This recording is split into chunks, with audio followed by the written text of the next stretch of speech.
fire spreads following an oil tanker explosion in East China's Zhejiang province. It happened in the coastal city of Ningbo early on Saturday morning when the 600-ton vessel was being repaired.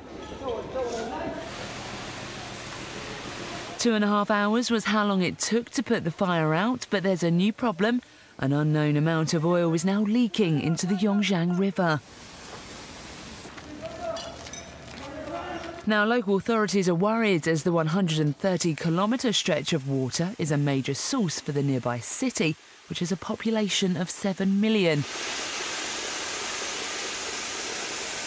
6 ships are dealing with the clean-up, and the cause of the accident is now under investigation.